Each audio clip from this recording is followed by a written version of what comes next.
Dewa. Ini Keraton Solo.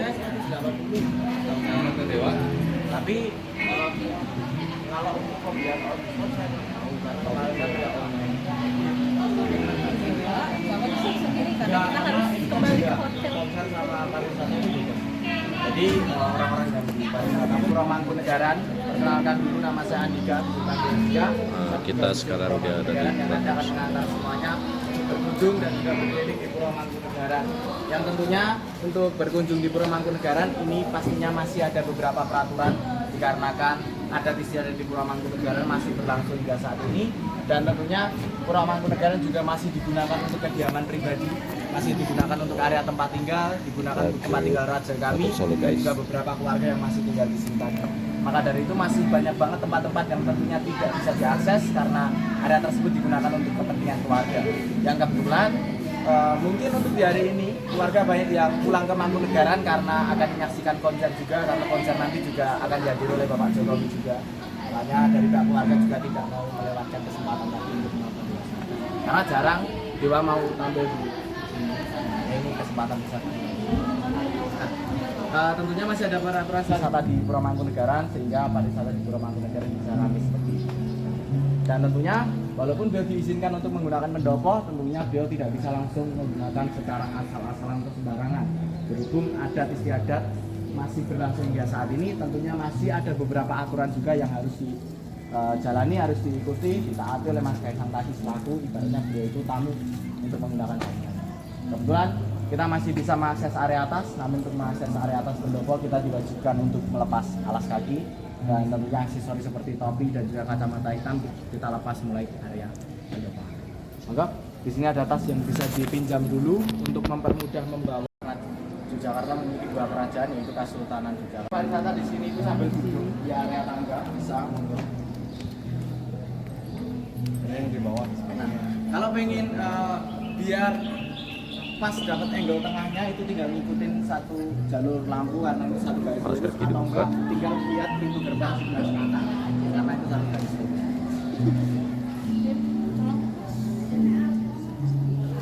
Kesini kayaknya itu garis tengahnya di sebelah sini. Sejak tahun 1864 dan sampai tahun ini masih menggunakan marmer asli dari Itali, yang dimana memang Mangkunegara keempat, raja kami yang keempat dulunya membeli marmer di bawah kita ini dari Carrara Itali. Yang dimana tentunya untuk usia marmer dengan usia kita pastinya sudah lebih tua dari marmer. Jadi sudah lebih tua, hampir ratusan tahun yang lalu. Dan untuk warna asli marmer dari Itali dulunya berwarna putih bersih, hampir seperti satu kotak. Bisa kita lihat untuk warna yang lain. Ini ada warna kuning, coklat, nah dimana ini dulunya berubah akibat banjir di tahun 1966, yang dimana kota Solo pernah mengalami masa kelam di tahun 1966, yaitu banjir akibat jebolnya bendungan Bengawan Solo yang mengakibatkan kota Solo mengalami kebanjiran selama 3 hari 2 malam dengan ketinggian mencapai 2-3 meteran yang hampir menenggelamkan Tugu Jam yang ada di Pasar Gede Solo. Mungkin ada yang pernah ke Pasar Gede mungkin sebelumnya? Nanti habis dari sini mau kulineran ke Pasar Gede bisa. Nah, di sana itu ada Tugu Jam di area pertigaan, kurang lebih tingginya selampu yang ada di area atas. Solo guys. Lampu yang ada di atas. Di mana setengah dari tubuh tadi terendam banjir, kalau di pendopo kurang lebih itu sepinggul orang dewasa. Yang terjadi selama 3 hari, merendam pendopo selama 3 hari yang mengakibatkan marmer di bawah kita ini berubah warna.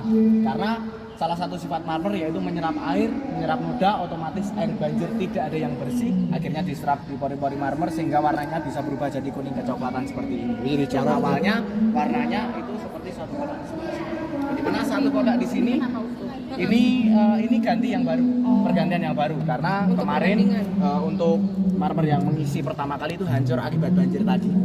Makanya motif yang berbentuk seperti huruf V atau hati, tapi ini sebenarnya adalah anak panah atau arah, yang dimana mulai dari segitiga paling besar 1, 2, 3 dan seterusnya ini ada satu motif yang berbentuk seperti petunjuk arah, yang dimana arah di sini akan mempermudah kita untuk menemukan center atau titik tengah dari bangunan ini. Karena untuk Pendopo Ageng sendiri, bangunan seluas 3.500 meter persegi atau 0,35 hektar pastinya memiliki center atau titik tengah.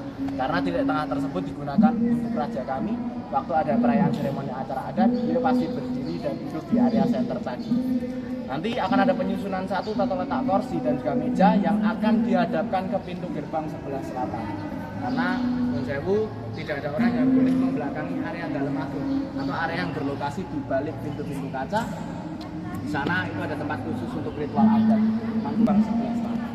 Akhirnya kemarin dihadapkan di sisi sebelah timur, pas di dua tiang besar yang ada di tengah. 1, 2 menghadapnya ke timur, tamunya duduknya di sisi pendopo bagian sebelah timur. Sama sekali tidak membelakangi area dalam agung, karena memang yang boleh membelakangi tentunya pemilik dari area dalam agung. Nah, kita akan ngikutin arah marmer yang ada di bawah kita untuk menemukan sentra atau tikungan yang ada di dalam agung. Dan kemudian atau lidah api ini berbentuk kobaran api yang melambangkan semangat juang para leluhur Mangkunegaran terdahulu. Makanya dilambangkan sebagai api yang sedang membara. Lalu di tengahnya ada 8 macam warna yang berbeda, kami sebut dengan hasta brata. 8 macam warna yang diyakini sebagai simbolis untuk pencegahan atau pengusiran 8 kebiasaan buruk yang ada di umat manusia, yang pastinya sudah diyakini oleh masyarakat Jawa dan juga masyarakat kerajaan pada zaman dahulu. Sebagai contoh yang pertama, yang paling dekat, warna kuning. Kuning diyakini sebagai simbolis pencegahan rasa ngantuk dan juga rasa malas. Lalu sebelahnya, ungu mencegah pikiran buruk dan juga pikiran kotor, biru mencegah musibah, pink mencegah setan dan pengaruh dari setan, hitam mencegah lapar, merah atau oranye mencegah rasa takut, hijau mencegah stres, dan kuning mencegah hawa nafsu. Kita bergerak 8 macam warna tadi yang diyakini sebagai simbol untuk pencegahan atau pengusiran 8 kebiasaan buruk yang ada di umat manusia. Pikiran buruk, mencegah pikiran buruk. Kebetulan untuk di pendopo sendiri ini ada 110 pilar. 110 pilar. 110 pilar atau tiang utama, mulai dari tiang kayu sampai tiang besi. Nah, tiang besinya itu tambahan baru paling pojok. Itu yang tiangnya berbentuk bulat. Kalau tiang kotak-kotak ini semuanya kayu jati. Dan ini asli. Yang dimana pembangunan pendopo ini bertahap, pasti bertahap. Yang dimana dulu pertama kali dibangun di era Mangkunegara yang kedua di tahun 1804, dulu membangun cuma sampai tiang kedua. Yang paling dekat dari tiang besar ini tiang kedua. Lalu di Mangkunegara ke-9. Lalu lompat ke seberangnya itu ada lukisan dari Mangkunegara ke-7. Di paling pojok itu ada permaisurinya. Lalu sebelahnya lagi ada Mangkunegara ke-8, permaisuri. Lalu ada foto dari Kanjeng Gusti Mangkunegara yang ke-9 lagi. Lalu sebelahnya ini putra beliau yaitu Kanjeng Gusti Mangkunegara Kaping Sentosa atau Mangkunegara yang ke-10, raja yang saat ini bertahta. Jadi raja yang saat ini bertahta itu adalah Mangkunegara yang ke-10, putra dari Mangkunegara yang ke-9. Kain batik yang beliau gunakan. Kain batik yang beliau gunakan ini adalah kain batik dengan motif parang, yang dimana kain batik ini tidak bisa digunakan di Mangkunegara, tidak boleh digunakan oleh pengunjung pariwisata karena kain batik dengan motif parang ini hanya bisa dipakai oleh raja kami, permaisuri dan juga keluarga yang masih tinggal di sini. Kalau ke sini, yang dimana batik parang ini tadi ini adalah perlambangan atau simbolis keluarga bangsawan yang ada di kerajaan Jawa. Nah, kerajaan Jawa yang masih berdiri hingga saat ini ada 4 kerajaan, 2 di Surakarta, 2 di Yogyakarta. Di mana? Yang tadi foto di dekat sini? Bukan beliau. Nanti ya beliau tadi lewat, beliau Jumatannya di Agustus. Ya, raja kami memang sering Jumatan di sana. Itu dirubah jadi nama yang digunakan sekarang itu gelar rajanya. Itu di KTP, surat-surat yang lain itu juga digunakan karena itu digunakan untuk administrasi pribadi dan administrasi beliau. Nanti kalau mau nunggu di sini dulu nggak apa-apa, nunggu di sini dulu untuk yang mau gunakan atau mungkin ada itu tinggal di sini. Kakak nanti tinggal di sana karena beliau masuk keluarga ini. Nah, sama dengan di area Paliwati tempat tinggal seperti yang ada di Mangkunagaran yang tentunya masih digunakan hingga saat ini. Area pertama kita lewat sini. Boleh video ya, Mas? Ini ada foto salah satu keluarga. Ini ada foto dari Gusti Retno Astrini atau gelarnya beliau sekarang yaitu Gusti Raden Ayu Retno Astrini. Beliau putri bungsu dari Mangkunegara ke-8. Ini istilahnya adik dari Mangkunegara ke-9 atau tante dari Mangkunegara yang ke-9. Nah, beliau kerajaan itu diwajibkan untuk bisa menari, tapi tidak diwajibkan untuk jadi penari adat karena penari adat itu harus lewat seleksi. Tapi kalau memang mampu berkompeten bisa untuk jadi penari. Di mana beliau sekarang tinggalnya di Malaysia karena kebetulan menikah dengan keluarga bangsawan di Malaysia, jadi sekarang tinggal di Malaysia dan memiliki keluarga di sana. Ini foto para pekerja. Yang adat di Mangkunegara ini ada satu yang berbeda. Kenapa ini spesial banget dibikin satu spot buat beliau? Karena ya ini salah satu putri yang mau jadi penari adat. Karena yang jauh untuk putri dari raja itu biasanya kan memang diwajibkan dilihat secara live streaming itu penarinya terlihat genap, tapi kalau dilihat secara langsung itu masih sama. Nah itulah yang Ini adalah tempat tinggal Nah, untuk kamar keluarga raja. itu ada di dalam. Dalam ini kamar-kamar semuanya kamar putri-putri ngintip nggak apa-apa, tapi jangan diambil foto video untuk dia. Ini kamar-kamar masih ada yang tinggal di dalam, masih ada. Lalu di luarnya ini ada ruang tamu. Bisa kita lihat ruang tamu tempat santai keluarga Kabupaten itu di sini. Ini dibuka, digunakan kalau memang tadi ada acara keluarga di sini.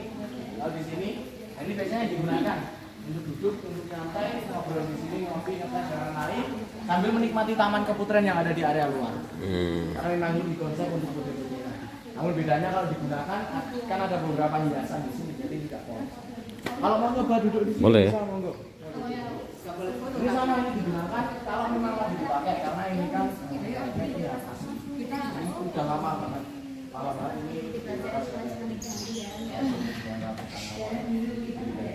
Nah, ini nakal ini masih asli dan pusaka yang identik dengan pusaka yang dimiliki di daerah barat. Yang mana? Ini di dalam.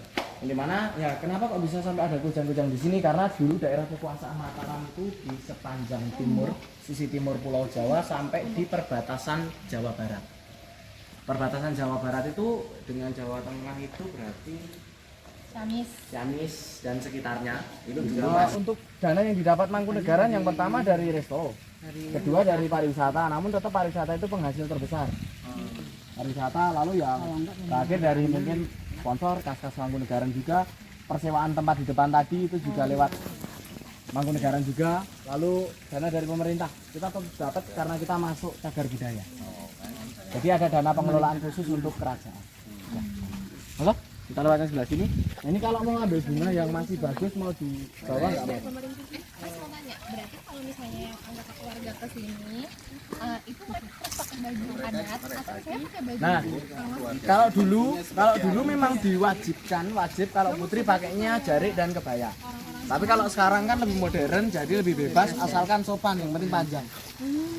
Makanya untuk berkunjung di Mangkunegaran kan juga tidak diperkenankan untuk menggunakan celana pendek. Karena dinilai kurang sopan. Ya kan menggunakan celana panjang. Namun Memang kalau ini mah keluarga sejarah di sini, aja, mau ini kan sejarah, budaya aja. Mau pakai celana pendek atau kalau di luar misalnya jalan usahakan pakai celana panjang karena kesannya lebih sopan. Nah, ini ada area Pracimoyoso dibangun di era Raja Kami yang ke-7, dibangun mulai tahun 1915, selesai di tahun 1920. Pada waktu itu masih menggunakan arsitek orang Belanda bernama Thomas Karsten yang membuat bangunan ini berbentuk segi 8. Yang dimana segi 8 ini identik oleh